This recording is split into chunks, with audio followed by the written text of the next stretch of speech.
যাত্রা। তবে আপনাদেরকে বলে রাখি, বাড়িতে তো জগন্নাথের মূর্তি আছে, ছবি তো আছে আপনাদের।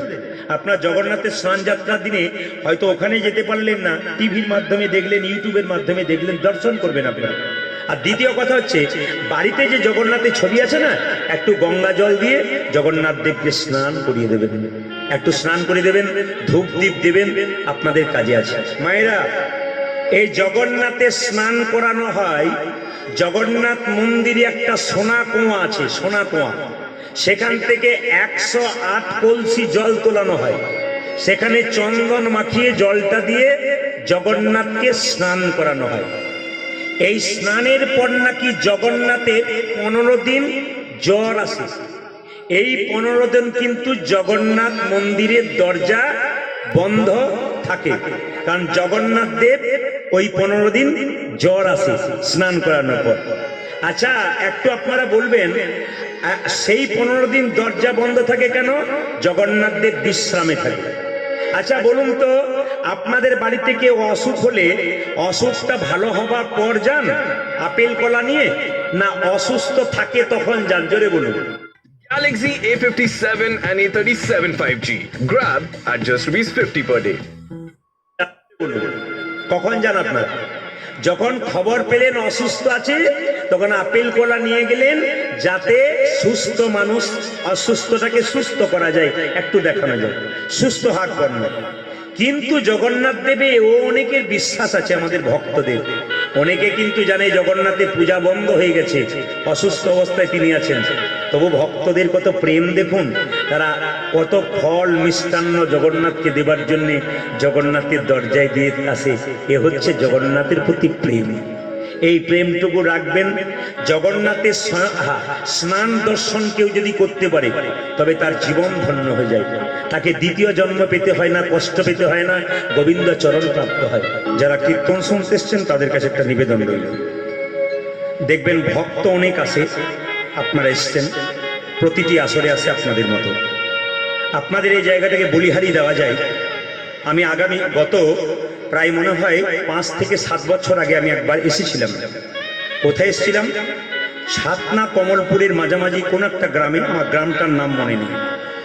ভালো জায়গায় আসর ছিল, রাস্তার ধারে, কিন্তু সেখানে বৃষ্টি হয়ে গিয়েছিল বলে আমি আর গান গাইতে পারিনি। সেদিন রাত্রে আমি চলে গিয়েছিলাম, এটা আমার মনে আছে। ছাতনা বলার সঙ্গে সঙ্গে আমার মাথাতে ওটা আছে। তো নিবেদন রইল আপনাদের সামনে, যে কীর্তন ভক্ত আমাদের চারিদিকে আছে, একটা কথা শুধু বলতে চাই, ধৈর্য যার ভগবান তার, ধৈর্য যার নাই ভগবান তার নাই। মায়েরা, ভগবানের নামে যদি কেউ চিত্ত ঠান্ডা করে কীর্তন শুনতে পারে, ব্যাস তার মাথা চিরকাল ঠান্ডাই থাকে। দেখবেন আপনারা হরিবাসরে যে পুরুষ দেখবেন খুব চঞ্চল, আজকে প্রায় অগণিত ভক্তের আসর, আমার তো মনে হয় হিসাব করলে 1000-10 উপরে মানুষ এখানে হবে। তো আপনারা যে বসে আছেন, আপনাদের কাছে একটা নিবেদন রইল, চিত্ত যার ঠান্ডা কৃপা তার আছে, আর যিনি খুব চঞ্চল তার জীবনে উন্নতি নেই। প্রমাণ কি? মহাভারত। 100 ভাইয়ের দাদা দুর্যোধন চঞ্চল ছিল, ভগবান হারালো। কিন্তু মায়েরা এইদিকে তাকাবেন, এক পঞ্চপাণ্ডবের ভাই যুধিষ্ঠির খুব স্থির মাথা ছিলেন, উনি ভগবান পেলেন। আপনাদেরকে আসরে দাঁড়িয়ে বলে দিলাম, যে মানুষটা কীর্তন শুনতে এসে দেখবেন চটি গোটাচ্ছে, আসছে যাচ্ছে, বড় চঞ্চল, ওর সংসার সম্বন্ধে খোঁজ নেবেন, ওর জীবনে কোনো উন্নতি নেই, একবারই নয়। কারণ কি? ভগবান বলছে তুই সব জায়গায় চঞ্চল, হরিবাসরও চঞ্চল, তোর কৃপা কোনোদিন হবে না। মন্দিরে গেলে যেমন চুপচাপ বসে থাকতে হয়, স্থির মাথায় চঞ্চলতা করতে নেই, কৃপা হয়। আজকে ভগবানের কাছে আপনারা বসে আছেন, আপনাদের মন স্থির থাকবে। ভগবান কি বলেছেন? নাহং তিষ্ঠামি বৈকুণ্ঠে জগিনাং হৃদয়ানাচা মাদ ভক্ত যত্র গায়ন্তি তত্র তিষ্ঠামি নারদ। ওগো নারদ, আমি যোগীর হৃদয়ে থাকি না। আমি কোথায় থাকি না?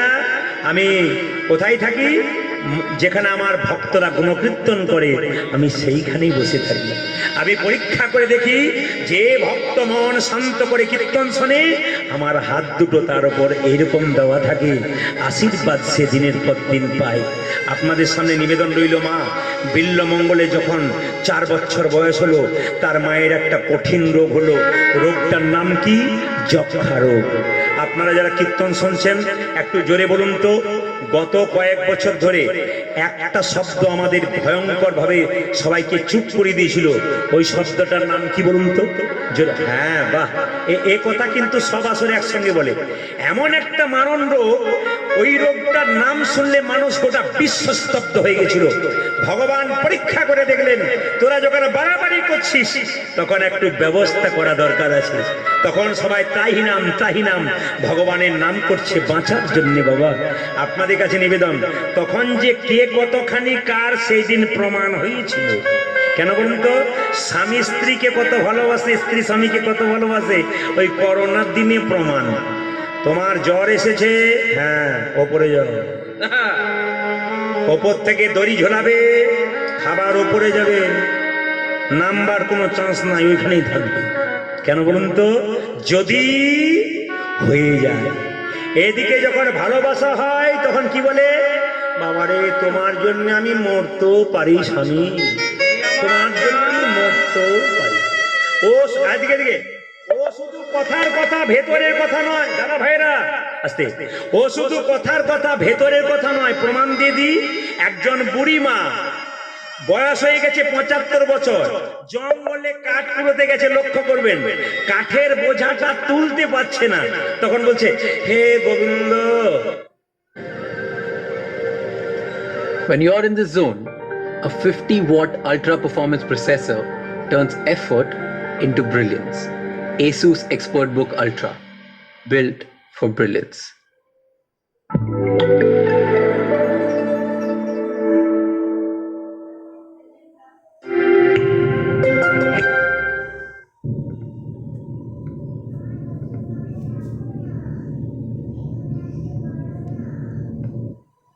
তখন বলছে হে গোবিন্দ, এই বয়সেও কাঠের বোঝা তুলতে হচ্ছে, হে গোবিন্দ এবার মুক্তি দাও, এবার আমায় মুক্তি দাও। ভগবান এসে বলল, বুড়িমা আর তোর বাঁচার দরকার না, এবার মুক্তি দিলাম। বুড়িমা বলছে, না ঠাকুর, ওই মুক্তির কথা বলি নাই, বোঝাটাকে মাথায় তুলে আমায় মুক্তি। মরার কথা কেউ চায় না, মরিতে চাই না আমি সুন্দর ভুবনে। আমরা কেউ মরতে চাই না, সবাই বেঁচে থাকতে চাই। তাই আপনাদের কাছে নিবেদন রইল, বিল্লমঙ্গলে যখন 4 বছর বয়স হলো তখন তার মায়ের যক্ষা রোগ হলো। খক খক করে কাছে ফোটা ফোটা রক্ত বেরোয়। এক সময় বিল্লমঙ্গল চিৎকার করে বলে, মা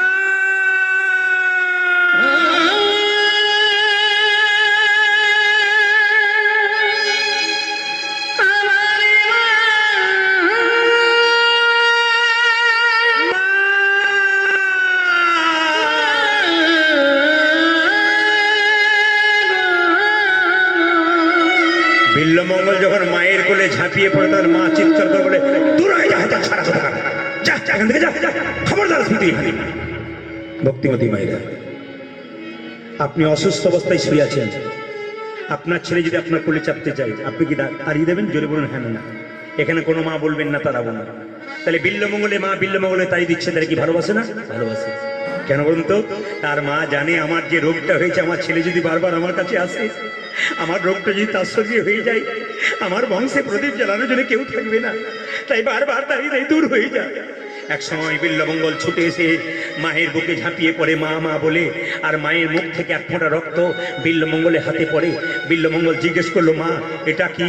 মা বলল, খোকা ওটা পরপারে যাবার নিমন্ত্রণ পত্র, আমি আর বেশি দিন বাঁচবো না, এই পৃথিবীর মায়া ছেড়ে একদিন চলে যাব। সঙ্গে সঙ্গে বিল্লমঙ্গল বলল, মা তুমি যেখানে যাবে আমি তোমার সঙ্গে যাব। মা তখন ছেলের মুখে হাত দিয়ে বলল, চুপ কর হতভাগা, তুই যাবি কেন? আমি যাব, তুই কেন যাবি? বিল্লমঙ্গলের মা মরে গেল। যখন বিল্লমঙ্গলের মা মরে গেল, পাড়ার মেয়েদেরকে জিজ্ঞেস করে বিল্লমঙ্গল, মাসি মা মারা গেলে কি হয়? ও পিসি মা মারা গেলে কি? 5 বছরের বাচ্চা জানেই না মা মারা গেলে কি হয়।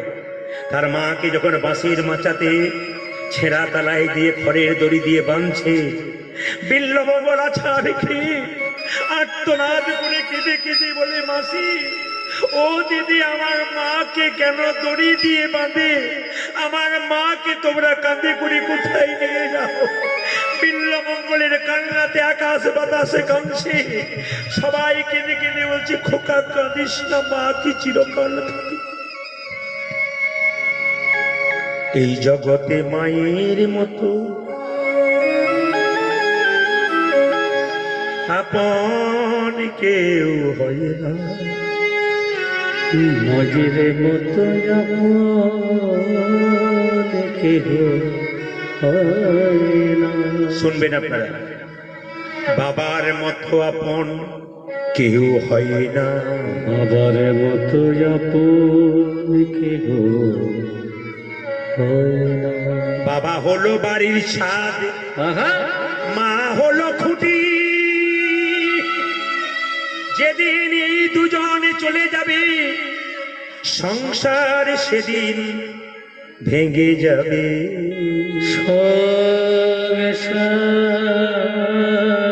আহারে, ভেঙে যাবে।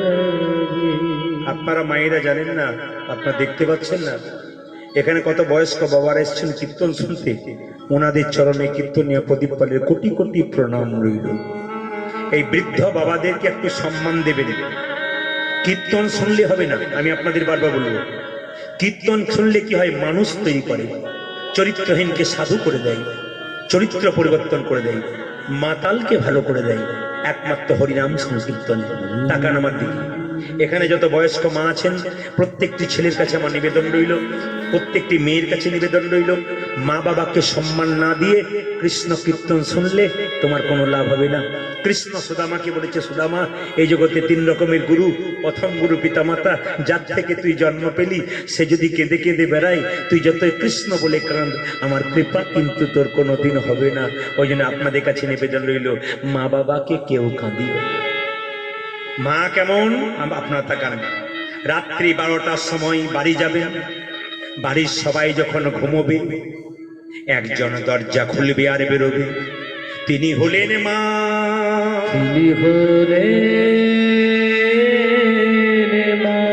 মা যদি বেঁচে না থাকে, তাহলে বাবা দরজা খুলবে আর বেরোবে। ছেলে যদি বাইরে থাকে, বাবা মা কি কোনোদিন ঘুমোতে পারে গো? ঘুমাতে পারে গো। মায়েরা এইদিকে, শব্দ না একেবারে এইদিকে, মায়ের মতো আপন কেউ হয় না। আপনি কেহ হয় না। দুর্গার অষ্টমীর দিনে নিজে নতুন জামা কাপড় পরি মা দুর্গাকে পুষ্পাঞ্জলি দিতে যাচ্ছ, আর নিজের বাবা মা খাবার জন্য কেঁদে কেঁদে বেড়াচ্ছে, একটা কাপড় পায় না। মা দুর্গাকে যখন পুষ্পাঞ্জলি দিবে, মা যেন বলতে চাইছে, মাটির প্রতিমা পুজিস রে তুই, আগে ঘরের জীবন্ত দেবী দেবী দুটোকে পুজো কর। ঘরের জীবন তো দে দেবীকে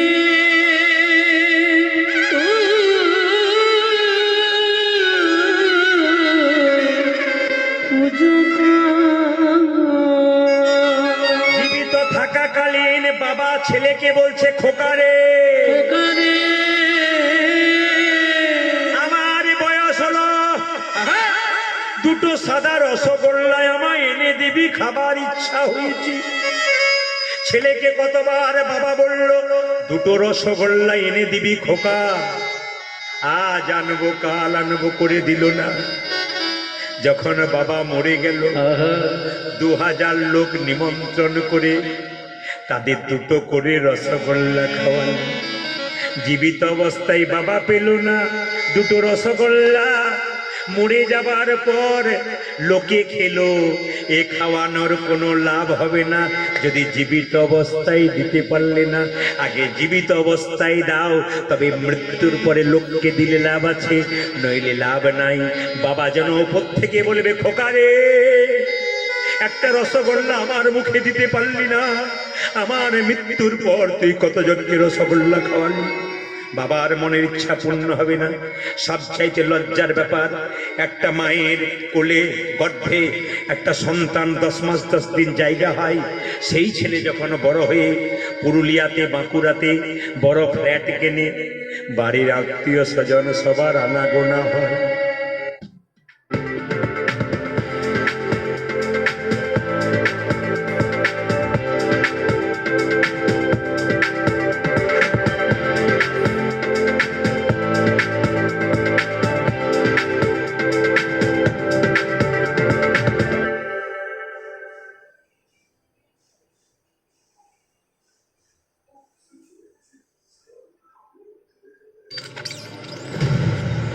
No more calculations. No more second chances. This weekend, it's strictly do, do, do. Die, die, die. Do, do, do. Die, die, die. Do the unthinkable or die trying. The beautiful game just got brutal. It's the Die Die Weekend. কিন্তু দুজনের জায়গা হয় না। নানা জায়গা যে তোমাকে পৃথিবী পৃথিবী যে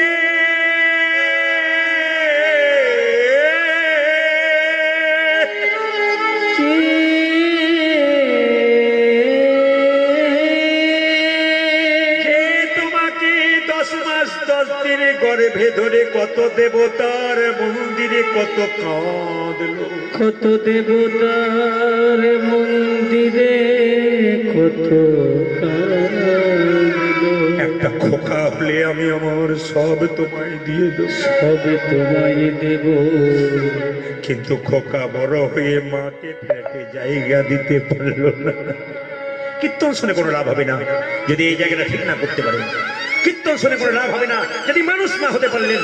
কীর্তন শুনে কোনো লাভ হবে না যদি আপনার বিবেক তৈরি না হলো। কীর্তন শুনে কোনো লাভ হবে না যদি আপনার মনুষ্যত্ব না হলো। কীর্তন শুনে কোনো লাভ হবে না যদি আপনি মানুষ হতে না পারবেন। এই জন্য মায়ের মতো আপন কেউ হয় না। কেউ কাঁদে প্রসব কালে কেউ কাঁদে নাই, মাকে দেখে। সবে কালে আহারে কেঁদেছিল না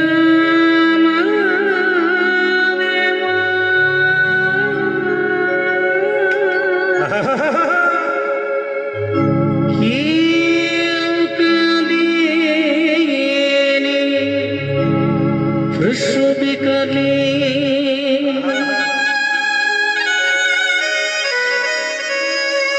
কেঁদেছিল না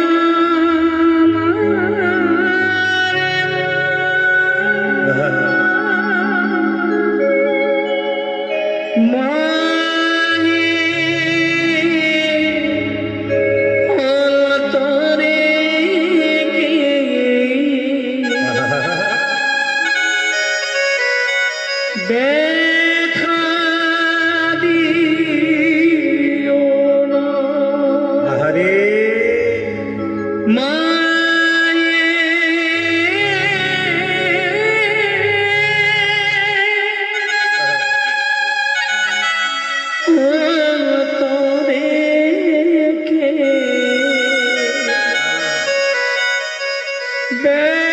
দেখা দিও না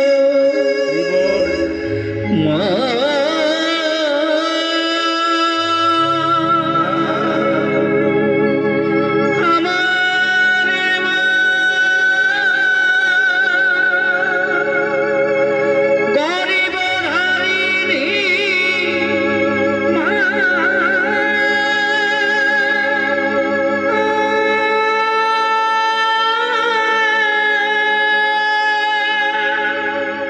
আপনারাও তো উত্তর দেবেন আস্তে। এতক্ষণ কীর্তন শুনছেন, জোরে উত্তর দেবেন। বিল্লমঙ্গলের কত বছর বয়সে মা মারা গেল? জোরে বলুন, জোরে বলুন বাবারা, কত বছর বয়সে?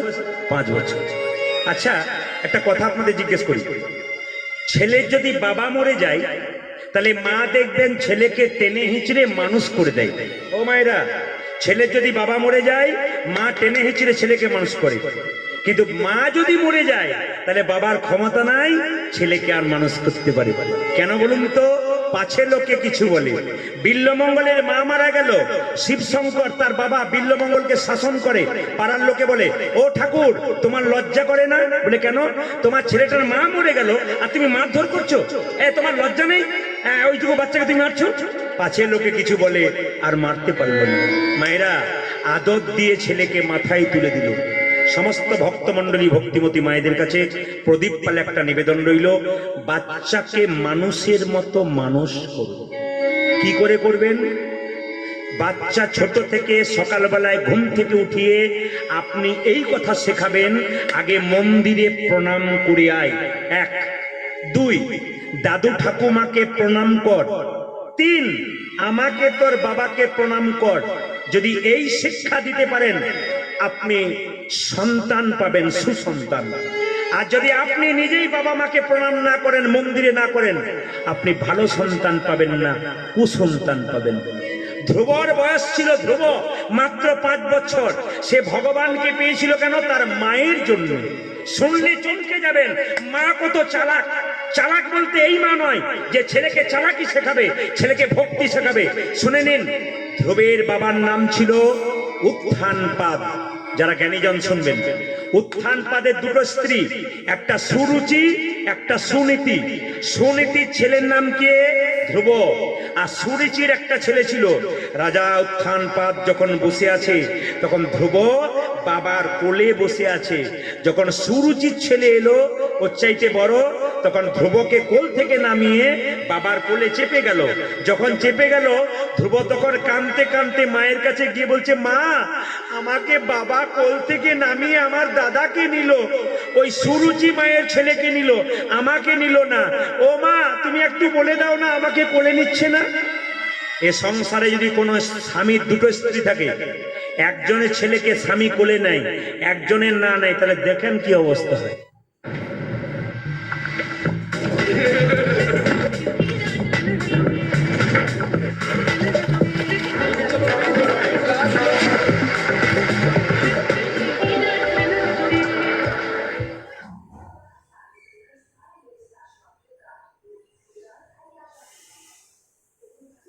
ভেবেছ কি ওকে নেবে ওকে নেবে না? তুমি ভেবেছ কি?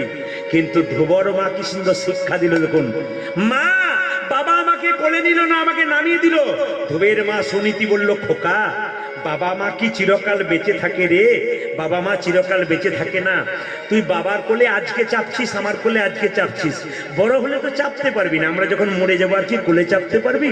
তবে ধ্রুব এমন একজনের কোলে চাপবি যার কোল থেকে জীবনে আর নামতে হয় না, তার কোলে চাপবি। কে বলুন তো? সুনীতি কি সুন্দর শিক্ষা দিচ্ছে। এমন একজনের কোলে চাপবি আর নামবার চান্স থাকবে না, তার কোলেই বসে থাকবি। ধ্রুবের মায়ের নাম ছিল সুনীতি, ছেলেকে শিখিয়েছিল বৈরাগ্য নীতি। ও মায়েরা, যে মায়ের নীতি ভালো হবে তার সন্তানের নীতি ভালো হবে। যে মায়ের নীতি ভালো নাই তার সন্তানের নীতি ভালো নাই। যে মায়ের চলা ভালো নয় ওর বাচ্চার চলা ভালো নয়। যে মায়ের বলা ভালো নয় ওর বাচ্চার বলা ভালো নয়। যে মায়ের দেখা ভালো নয় বাচ্চার দেখা ভালো নয়। আপনার চলা, আপনার বলা, আপনার দেখা যদি ভালো হয়, আপনার সন্তানের সবকিছু আপনি দিতে পারবেন। দাদা ভাইরা, মায়েরা মনে মনে ভাববেন তার কি বাবাদের দোষ নাই? হ্যাঁ, বাবাদের দোষ আছে। বাবাদের একটু বুঝিয়ে দিয়ে যায়। কৃষ্ণ ভক্ত সন্তান জন্ম দিতে গেলে আপনাদের কি করতে হবে? আপনারা যারা মায়াপুরে গেছেন হাত তুলুন তো, কারা কারা মায়াপুর গেছেন? অনেকেই গেছেন। এবার হাত নামান। মায়াপুরে শিল প্রভুপাদের মূর্তি দেখেছেন? ইস্কনের প্রতিষ্ঠাতা শিল প্রভুপাদ, তার মূর্তি এখন আছে। ওই ছেলেটা যখন কলকাতার ছেলে ছিল, এইটুকু বাচ্চা, রাস্তায় খেলা করত, তার বাবা কলকাতায় চাকরি করত। 10 10টায় অফিস যেত, 9টা পর্যন্ত বসে থাকতো দরজাতে। কেন জানেন? কোনো বৈষ্ণব পেরিয়ে গেলে বলতো, একবার আসুন, একবার আসুন। আরে কি হয়েছে বলবেন তো? আরে আসুন না, ও বাবা বৈষ্ণব, একবার আসুন। কি হয়েছে? এ খোকা, পেন্নাম কর, পেন্নাম কর। ছোট্ট ছেলে শিল প্রভুপাদ বৈষ্ণবকে প্রণাম করতো, আর শিল প্রভুপাদের বাবা বলতো, আমার ছেলের মাথায় হাত দিয়ে একবার বলে দাও, যেন রাধারানীর কৃপা হয়, যেন কৃষ্ণের কৃপা হয়।